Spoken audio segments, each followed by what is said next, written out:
the OTP. I'm Amie Wells, and I am joined by our Titans draft wizards, Coach Mac and Rhett Bryan. Guys, I am so happy you're here.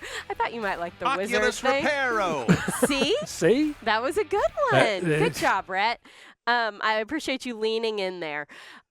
Really, you guys are our experts, and we are in the final day of our draft series. So today is a big day because it's the final installment, and it means we're wrapping things up, and it also means that we are that much closer to the draft, which is very exciting. And we're talking about running backs. And we're talking about quarterbacks. So there's a lot of excitement, a lot of things to get to. But before we start, I want to make sure to let everybody know that if this is the first one you're catching, it's okay. If this is the very first time you are encountering this position preview series, no problem. We got you.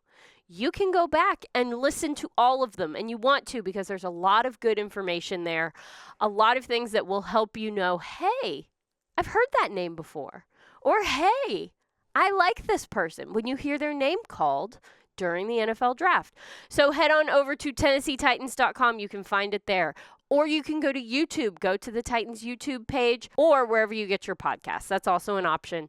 Download, like, subscribe. All of that out of the way. I'm really, really excited about talking about these position groups today, especially running backs. I think that there's a lot of good stuff to talk about in the running backs group.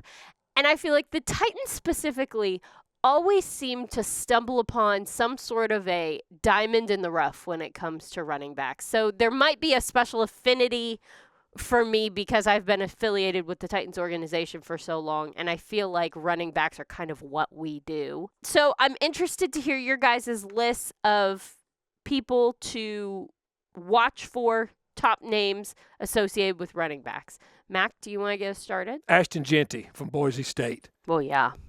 5'8.5", 211, 9 1/4 hands, 29 1/4 arm length, wingspan of 75. First of all, just those numbers I gave you, he's a very low-built guy. He's got a low center of gravity. He's a very sturdy guy. His production in 2024 was historic. He's got tempo. He's got patience behind the line of scrimmage, sets up blocks. Doesn't matter whether you're running a gap scheme, whether you're running a zone scheme.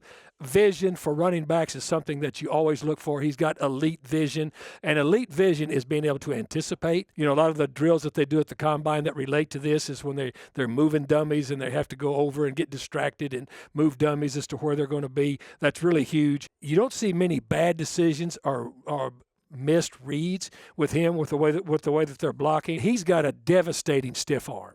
I mean, he can punch you in the face and put you down. Contact balance. You'll hear both Rhett and I talk about contact balance for running backs. It's big because they're going to get banged around at the line of scrimmage, and they're going to have to be able to bounce off of the contact. He's got that.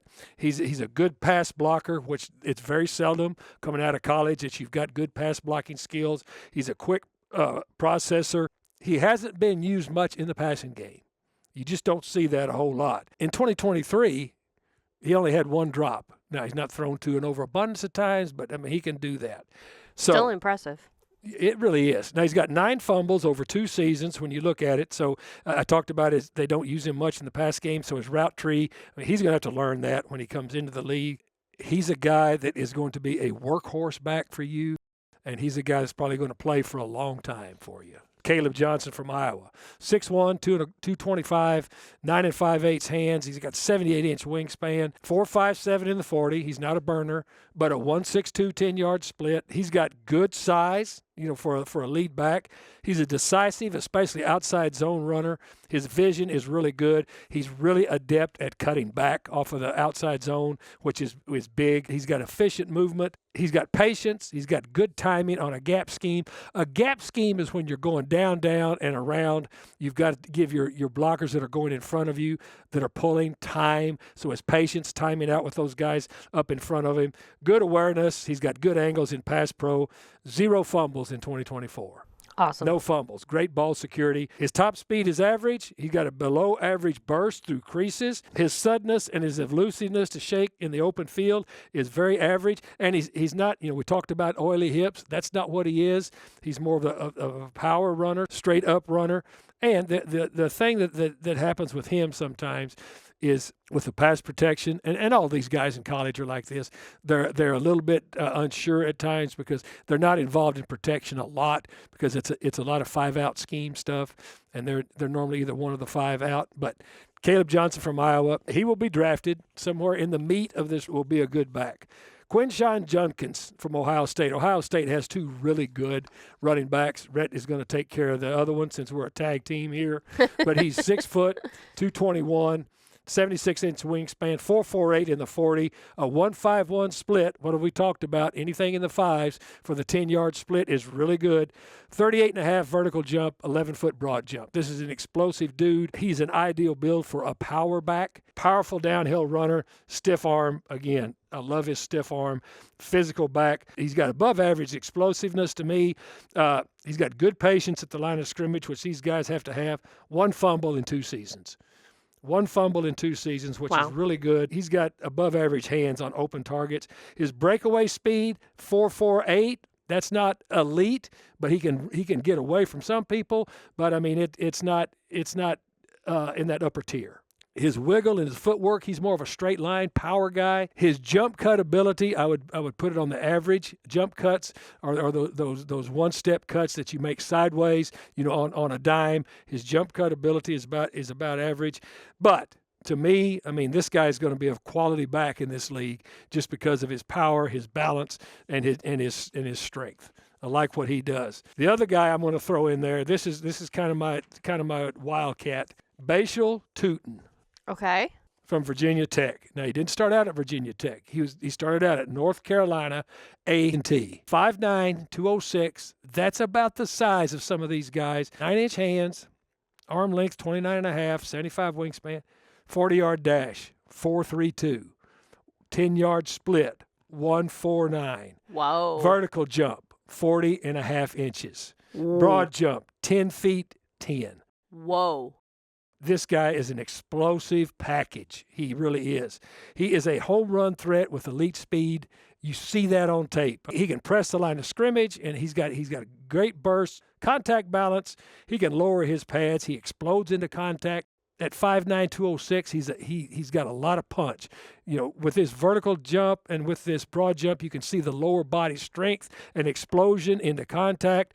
He's got elusiveness. He can shake guys in space. He improved his receiving skills. I think he'll be fine with that. He needs to learn how to more identify his protection responsibilities, but that will come. He's had 9 fumbles over the last 2 seasons, but he's got a compact build. His overall size is well below average. He was mostly used because of his speed on outside runs, Amie, and so he's a little bit unproven working between the tackles. But if you're looking for somebody later down in this draft that you're going to bring into your camp that may make an impact, and I say with this about Bashal Tootin, whoever gets him and gets him into their camp, it's going to be hard to get him out. That's quite the recommendation right there. Saying that this is a guy who can come in and might make an impact right away? Well, no, but he's going to make you.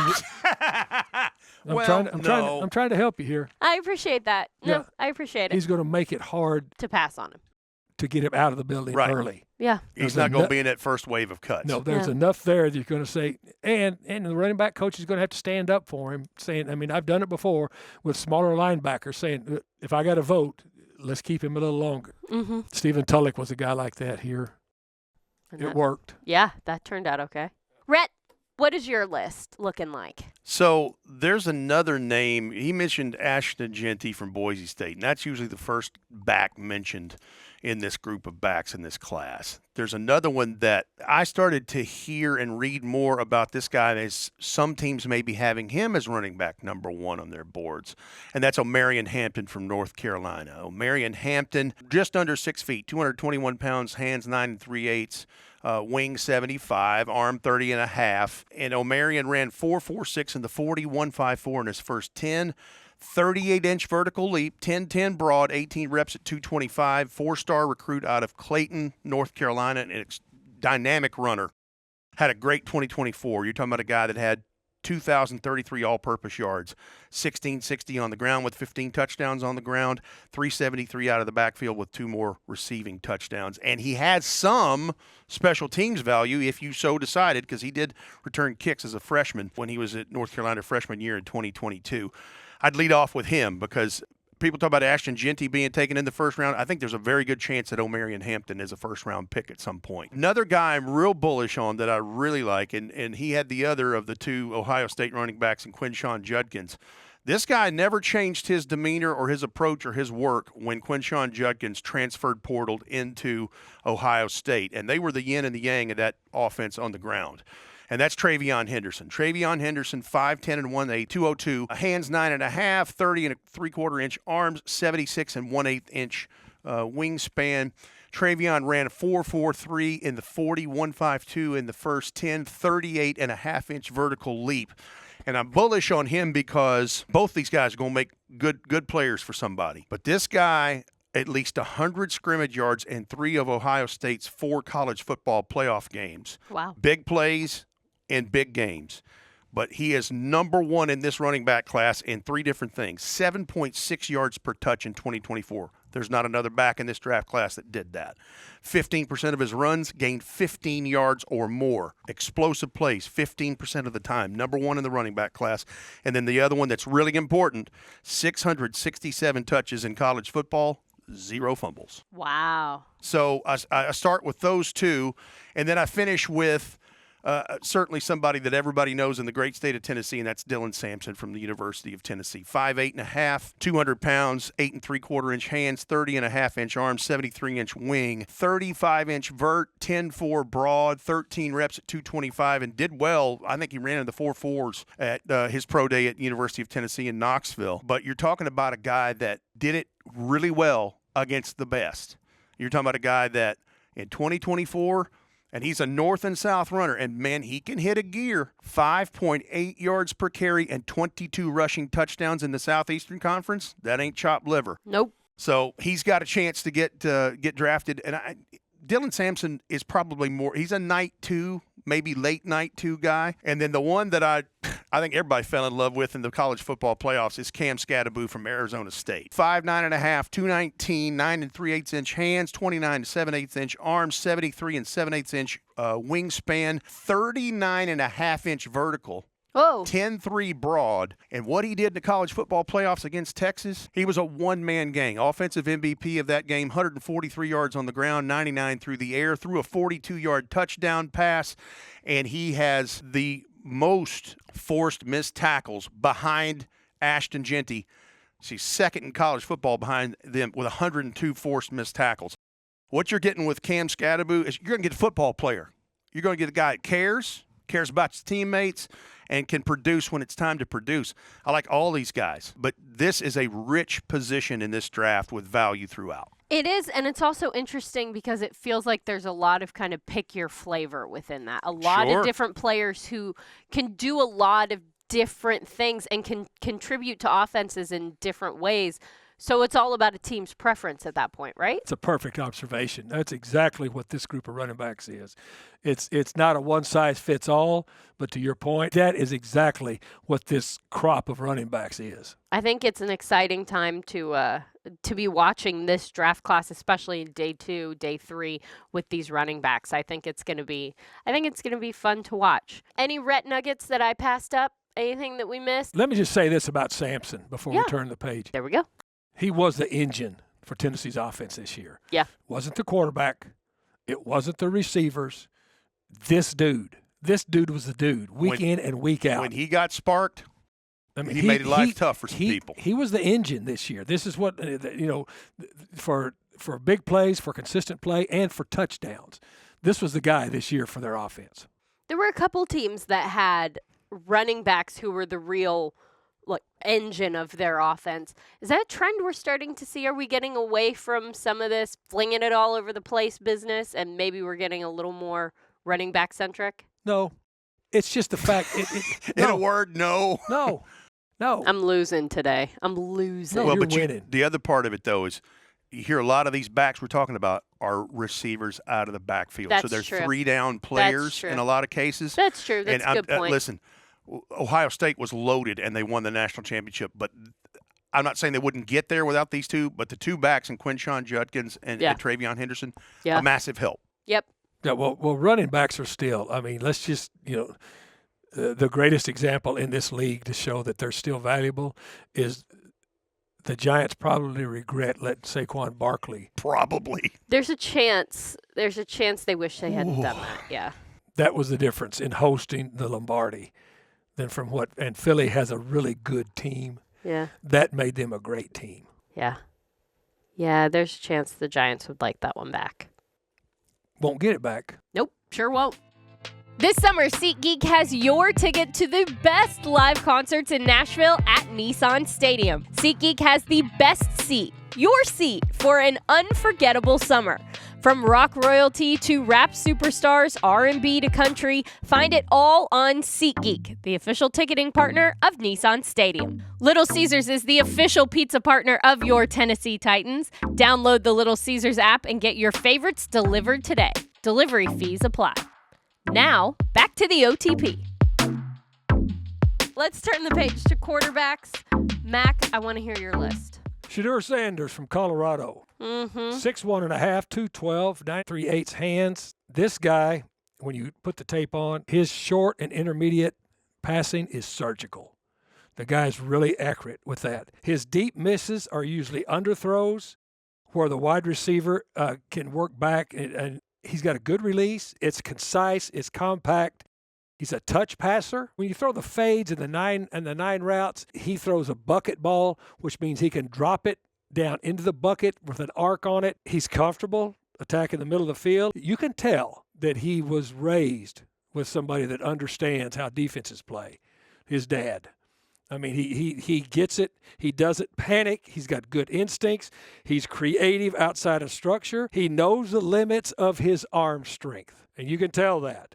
He doesn't force throws he can't make. He showed signs during the 2024 season of manipulating the pocket and working up into it.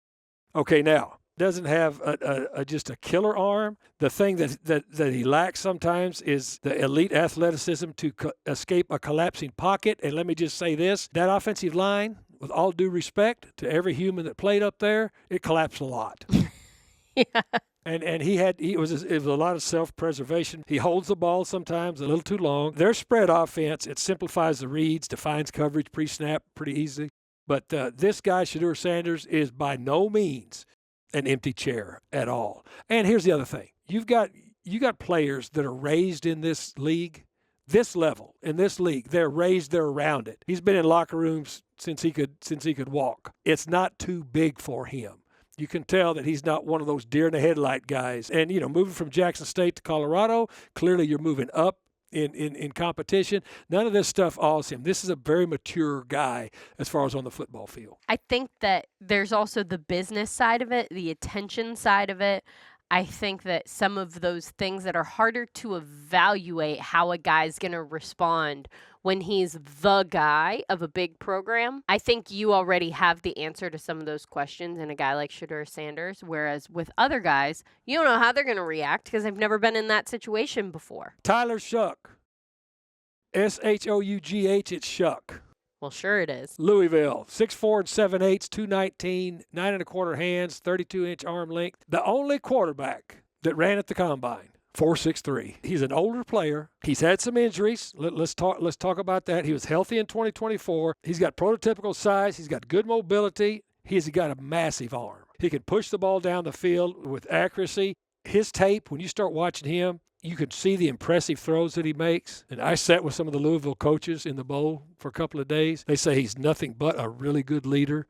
He's one of the guys. He's married. He's got children, but he's still one of the guys. Lowest pressure and sack rate in Power 4. He handles pressure.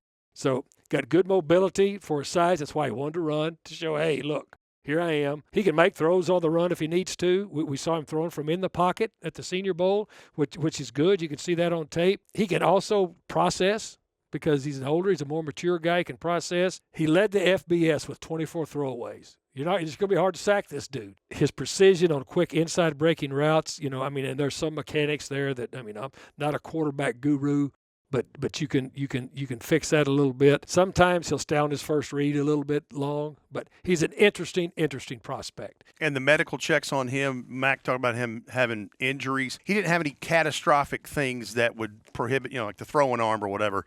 But in 3 years at Texas Tech, had 3 consecutive seasons of season-ending problems. Collarbone in 21 and 22, broken leg in 23, transfers, plays with Jeff Brom at Louisville, puts together a nice year, and here he is. And to his point, those broken bones might be bad why. luck. Well, it might be a little bit why he's a little bit sack conscious now too. Yeah. Someone snapped But it's not my like he collarbone. had, a rotator cuff or anything with his throw, and nothing major. I don't want to get sacked if someone broke my collarbone. No. Get out of here. Don't touch me, please. You'd be too fast and elusive. I'm really fast You and are. also You're, elusive. That's what I've yes. always thought about you. Yeah. Very, very elusive. Yeah, thanks, Mac. Kyle McCord from Syracuse. This is the next guy I'm going to talk about. 6'3", 218, hand 9.5. He led FBS with big-time throws. This guy, he's very accurate.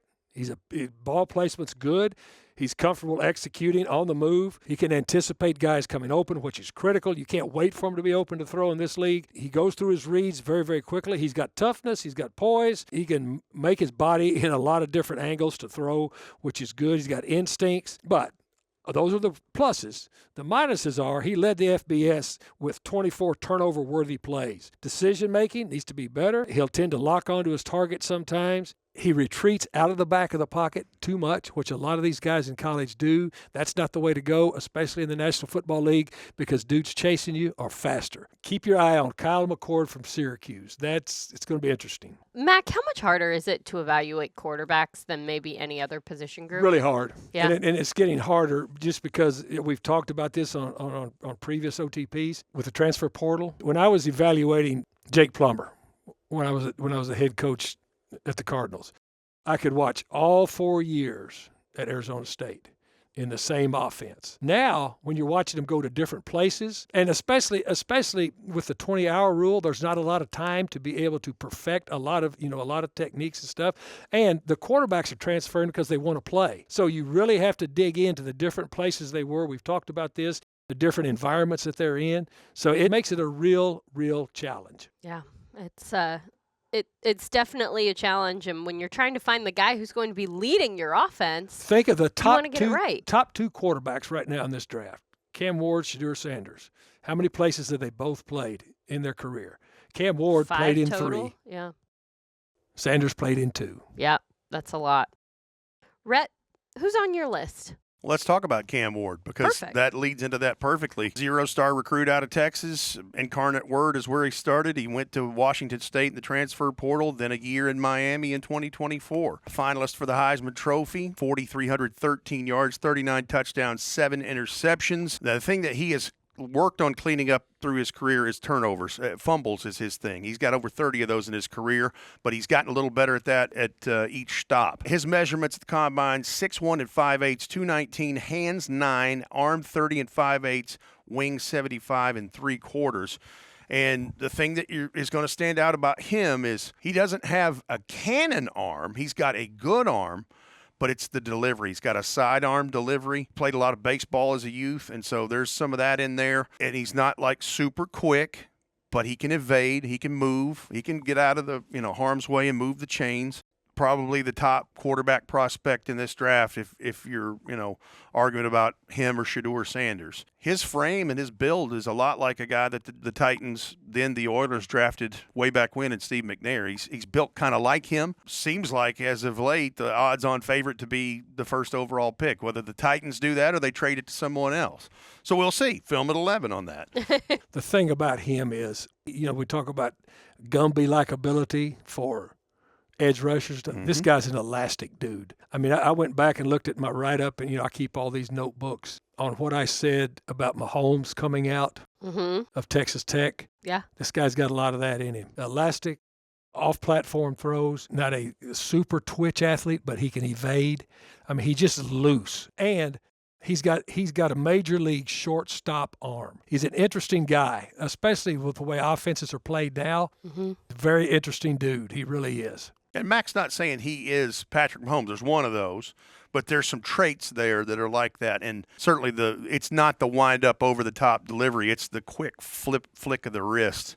Like he said, like he's a Major League Baseball shortstop. He's an off-platform guy. I mean, and then I went back when I was doing Mahomes. This has nothing to do with this year, but it does because everything has something to do with something. You know, when you're evaluating players, if you get a big enough Rolodex, you can recall.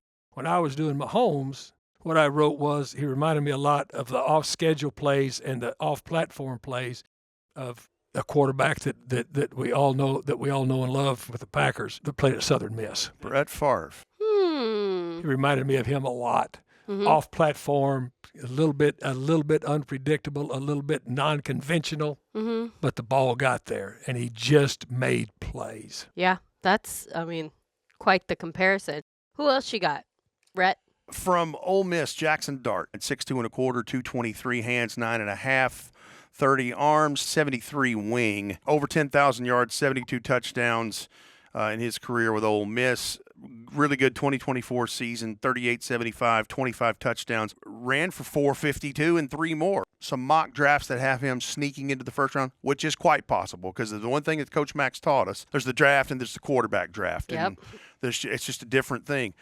We'll see what happens there, but he's certainly someone you should be aware of. And, of course, most Southeastern Conference fans and Titans fans know who Jackson Dart is. Will Howard, Ohio State Buckeyes, quarterback of the national championship Buckeyes, 6'2 1/4", 223, hands 9.5, ran a 4.33 shuttle, 7.13 3-cone, 31.5-inch vert, 9.4 broad. Really orchestrated that offense well throughout the year and certainly in the big games where it mattered the most in the playoffs, and did a very nice job there. And then lastly, Jalen Milroe, while we're talking about Southeastern Conference players. Oh, yeah, that's from Alabama, 6'1 7/8", 217, 9 3/8-inch hands, 77, almost 77 wing. That's a guy that is an interesting prospect with dual threat properties to him, playing in a big program like Alabama.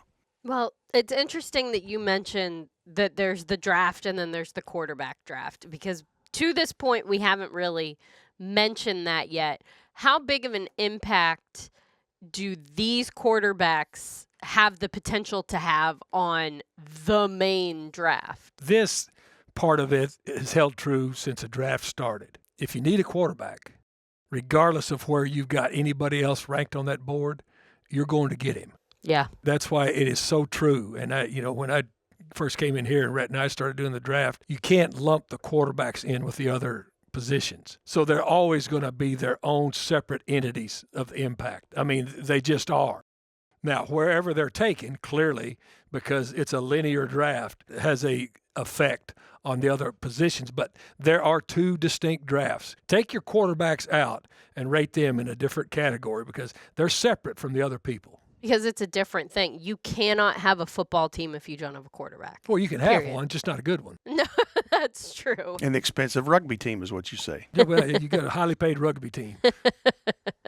In terms of numbers in this year's draft, I think the Cam Ward, Shedeur Sanders, maybe Jackson Dart, 2 to 3 quarterbacks could affect this draft in night one. Mm-hmm. The rest of it, we'll have to see. Yeah.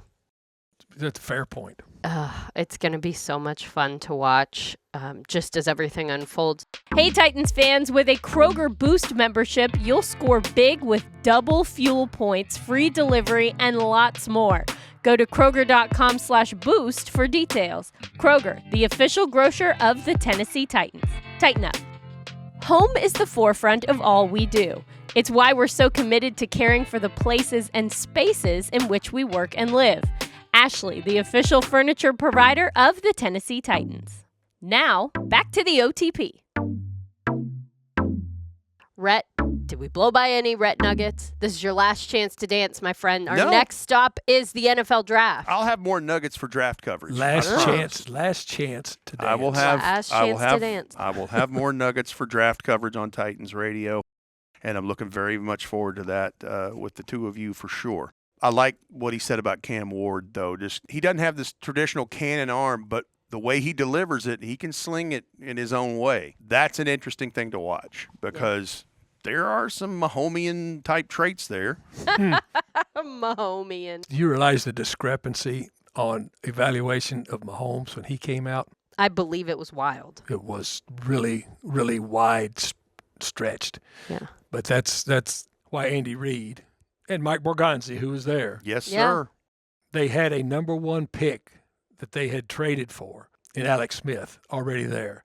So they knew that they were going to sit this dude. But I can firmly remember up in the press box, you were on the field at the preseason game when Mahomes went in against the Titans in the fourth quarter. And so, we're watching, and all of a sudden, now it's time for everybody else to start playing. That they put him in the game, and he made a couple of those off-schedule throws with that. And everybody looked at each other and went, whoa. As in, okay, we get it now. Okay, we Yeah. get it. Because of course, Mac knows everybody, but Mitch Holtis, the longtime voice of the Kansas City Chiefs, was, been telling us is like, hey, listen, no question with what they did in the draft. They think this is their guy, but wait till you see the show. Mm-hmm. We saw a little bit of the show, and we're like, okay, understand it.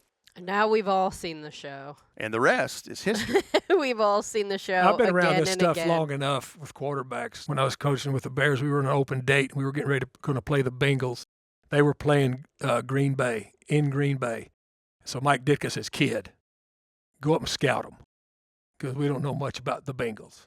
We knew about the Packers because we were going to play. Well, that's when Don Majkowski, the Magic Man, was the Packers quarterback. Well, their backup was Brett Favre. He hadn't played anything. Well, Majkowski gets his clock cleaned in this game.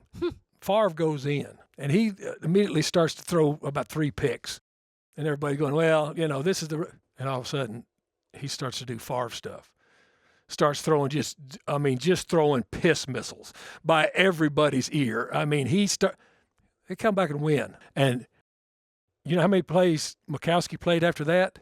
0. Yeah. That's when Brett Favre started. Yee. So some dudes are just gamers. Yep. And this is after Favre. Well, this was his second team. He was traded. He was a Falcon. Yeah. Yeah. And the Falcons got rid of him. Right. They sure did. And the rest, as they say, is history. There you go. And now we're going to start some new history, folks. Yes. We've Yes. got Can't players wait. to pick. There is fun to be had.